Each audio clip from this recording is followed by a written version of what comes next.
I'm Eric Rosales. Tonight on EWTN News Nightly, positive development. An update on a church leader jailed for months by the regime in Nicaragua.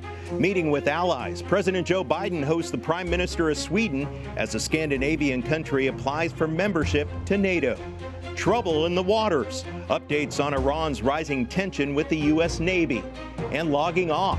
A one-time tech internet businessman tells us why he's now a Dominican priest. These stories and much more tonight.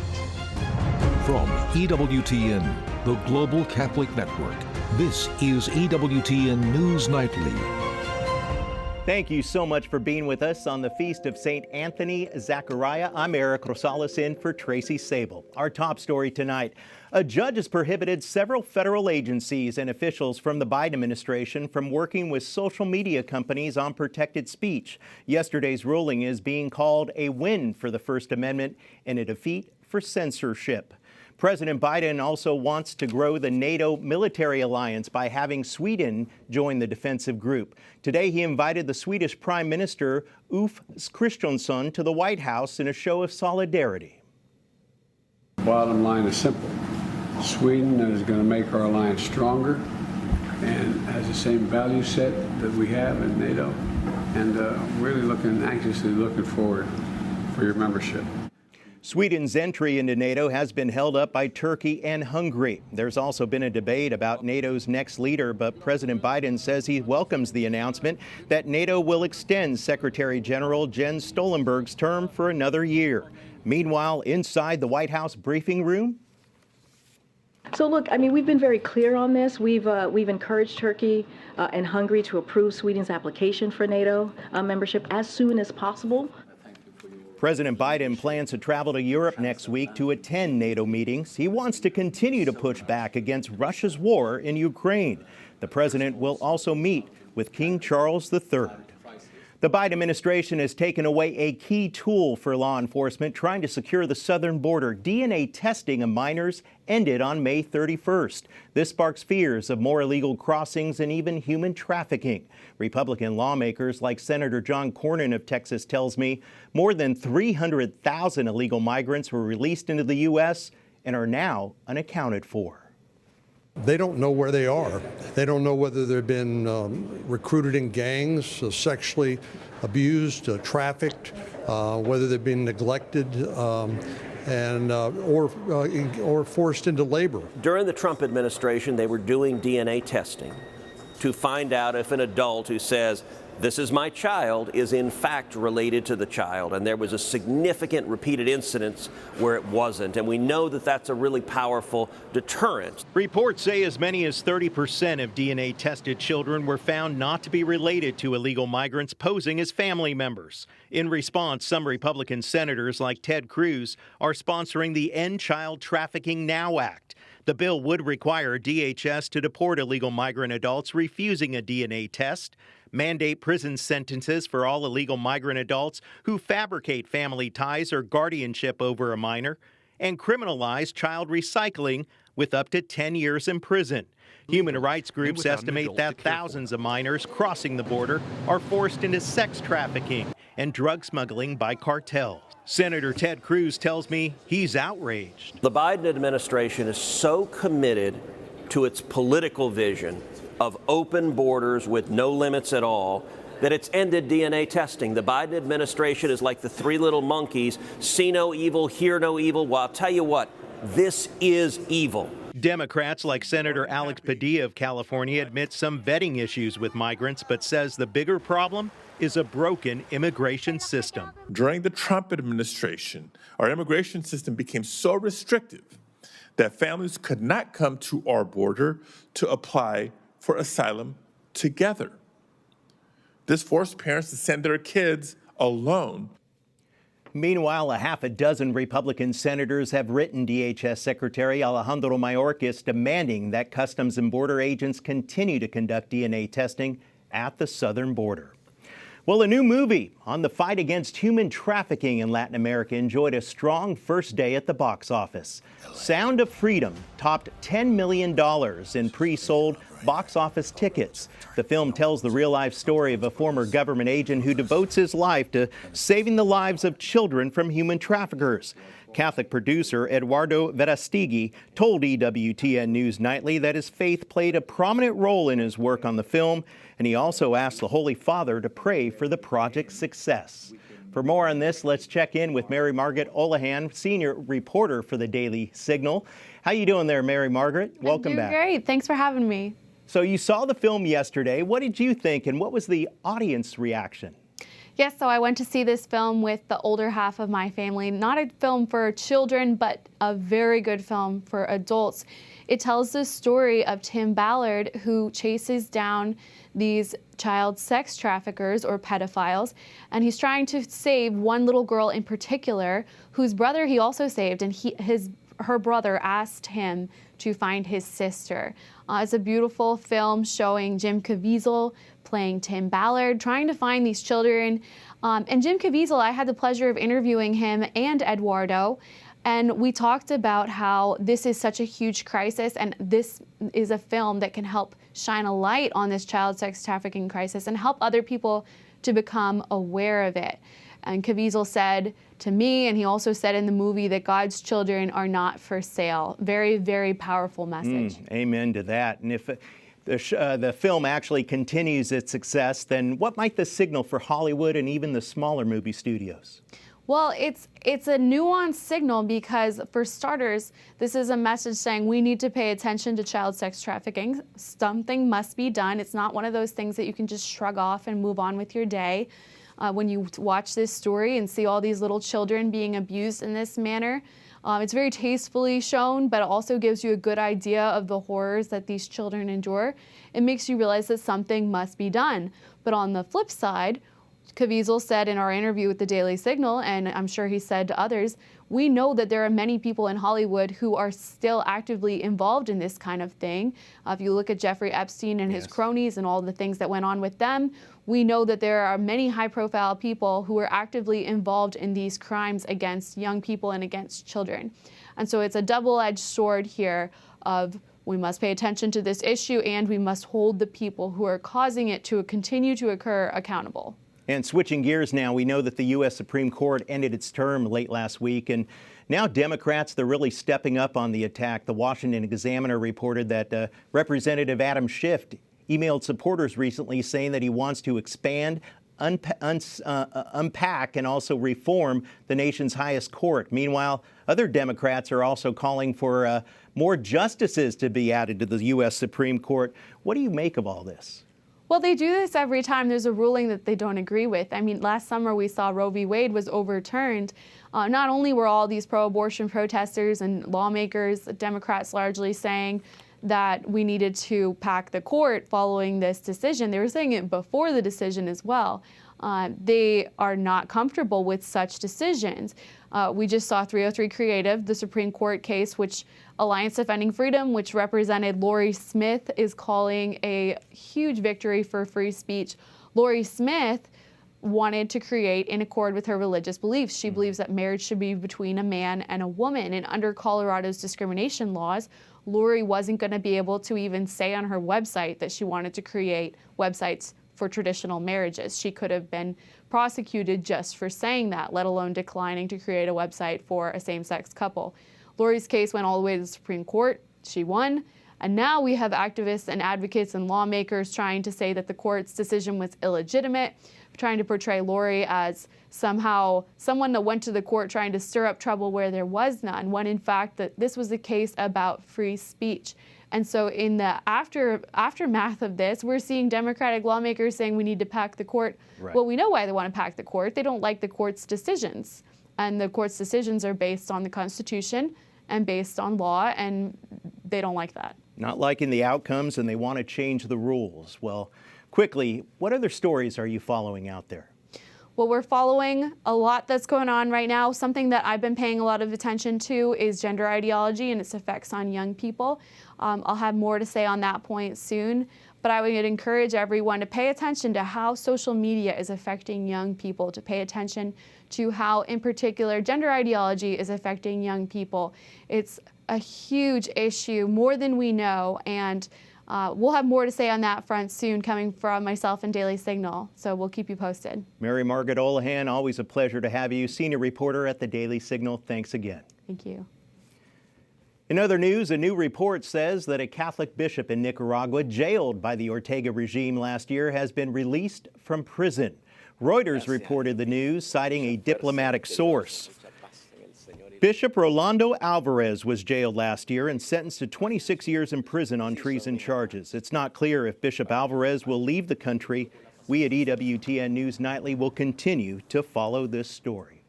The U.S. Navy says that Iran tried to seize 2 oil tankers in the Strait of Hormuz earlier today. In both instances, the Iranian vessels backed off after the U.S. responded. There are no reports of any casualties or damage. Iran is accused of seizing at least 5 commercial ships in the past 2 years. The Prime Minister of Australia is speaking out after China-backed officials contacted him regarding Hong Kong's pro-democracy advocates currently living in his country. Of course I'm disappointed. I've said we'll cooperate with China where we can, but we will disagree where we must, and we do disagree with China with these actions. Officials in Hong Kong say that they are seeking the return of 8 pro-democracy advocates currently living abroad, including the United States. They're accused of violating of Beijing-backed national security laws. The Israeli defense minister is saying that those who try to harm the country will face an immediate response.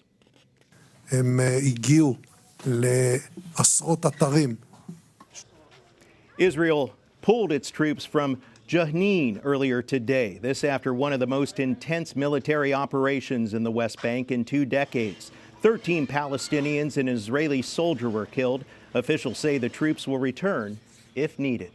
Well, we still have a lot more to come on EWTN News Nightly, that is, including a closer look.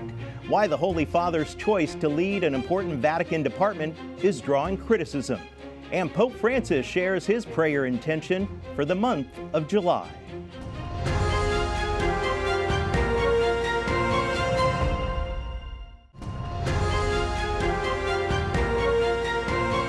Welcome back. The Vatican has created a commission to research and catalog stories of Christian martyrs. They're focusing on those killed since 2000. Pope Francis said that there are more martyrs in our time than in earlier centuries. The archive will include Catholics and even non-Catholics. As we reported earlier this week, Pope Francis has named a new leader for a very important Vatican department, and his decision has created some controversy. The Holy Father picked Archbishop Victor Manuel Fernandez to lead the oldest Vatican group. Pope Francis says the position is a very valuable one. The Argentine-born bishop succeeds Cardinal Luis Ladaria, who served in the role since 2017, and the Holy Father's selection is creating waves. And joining us now from Rome is Matthew Bunson, Vice President and Editorial Director at EWTN News. Matthew, tell us more about the Archbishop Fernandez and his career in the Church.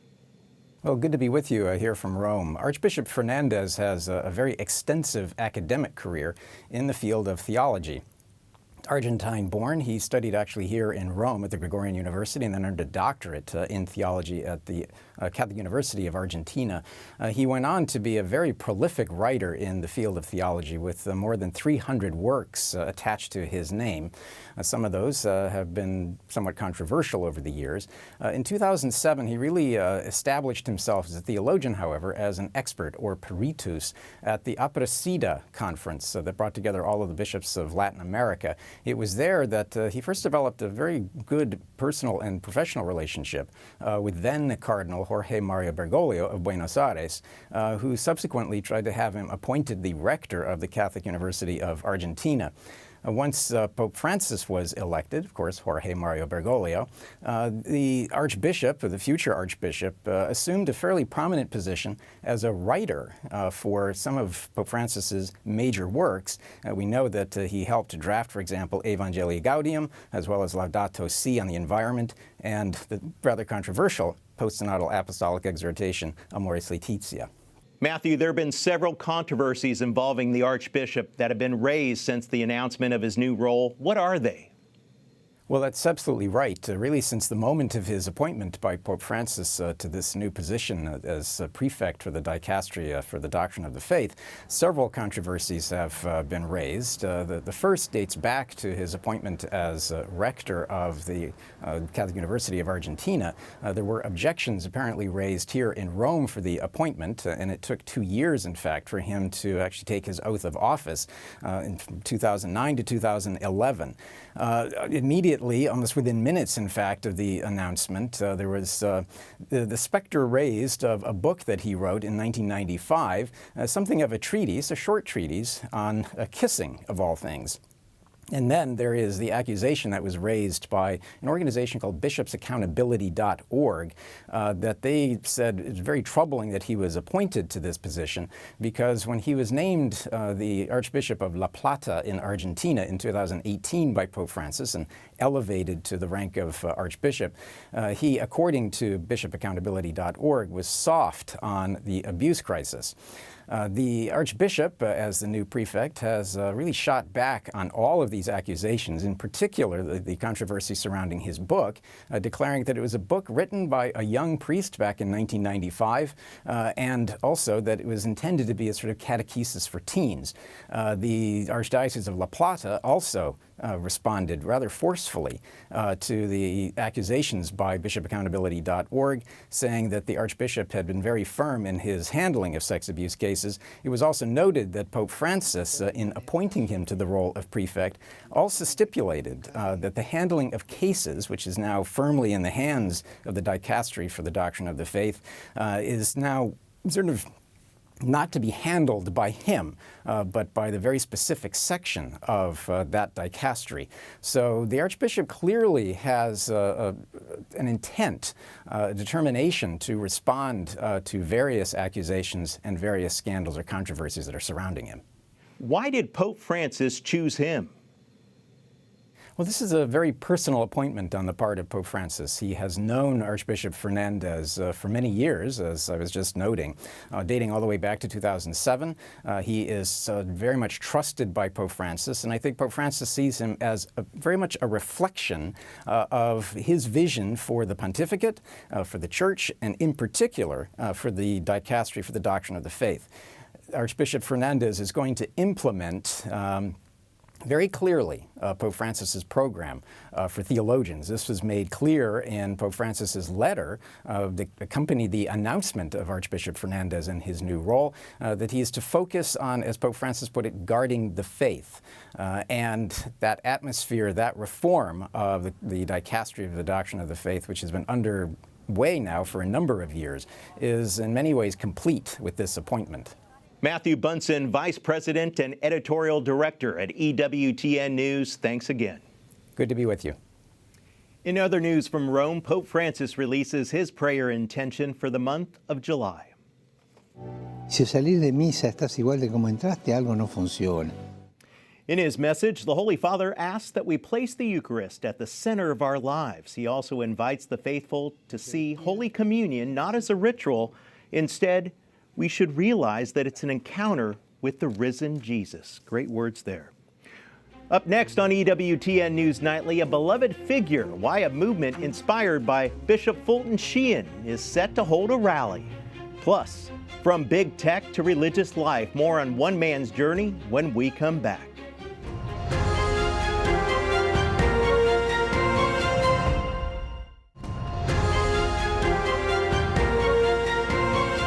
A famous bakery in Rome known for serving the Vatican is closing for good.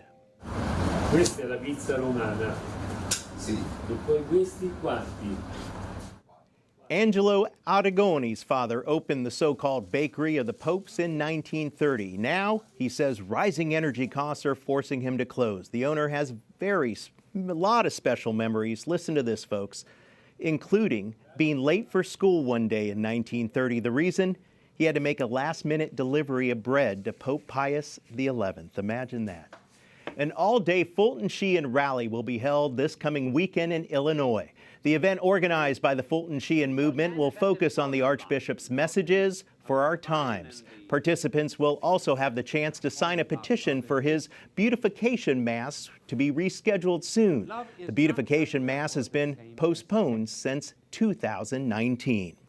And finally tonight, a best-selling author, that is, and tech consultant who worked the early days of the internet is back in the Silicon Valley. He is dialed in to something a little bit different. Father Corwin Low is a Dominican priest, and he is offering a message of hope and fulfillment to those in the tech industry. The 59-year-old says that he wants to show the leaders in technology that faith can enrich their lives and their work. And we're now joined with Father Corwin Low. He joins us now. He's the best-selling author and former tech professional who was ordained a Dominican priest in 2014. Father Low, just a pleasure to talk with you, and your journey to become a Dominican priest is extremely unique, I got to tell you. Talk to us a little bit about this. Well, thank you for inviting me here. My story often gets conflated, like I was in business and now I'm religious, or I, am now a priest. And it actually took a long while for all this to happen. I studied electrical engineering and computer science in college, and I was going to make a mark, like so many young professionals. Yes. I wanted to start a business. I wanted to make a lot of money. And so that was sort of my goal. And while I was raised in a religious family, Presbyterian, I didn't really think very much about it. And then it just sort of fell off my radar because I was busy doing business. Amen to that. And so, and I think that happens to a lot of people. But as I became more successful, including writing this book about the internet in its very early days, when you had to dial up to access the internet, I began to question a lot of things. And I had some help from some friends, particularly friends in technology and in legal. My intellectual property attorney, who is a very faithful Catholic, sort of turned me on to the Catholic faith. Yes. And specifically in starting me on my journey. I remember a time that I walked into his office really for the very first time, and there was a crucifix and some icons on his shelf. And I asked him sort of a rhetorical question like, "What's this?" And he said that it was to remind him on a daily basis who's in charge. Amen. And so that struck me as, it struck me deeply, and nothing happened overnight, as I mentioned, but it took a while, and it sort of stirred and brewed within me. And I started this journey of taking a work sabbatical and moving to Rome. Wow. Actually, I was working in the Vatican, and I was not Catholic, and my credentials were my book. And so that was a very providential a thing for me. And so I decided to take construction in the faith.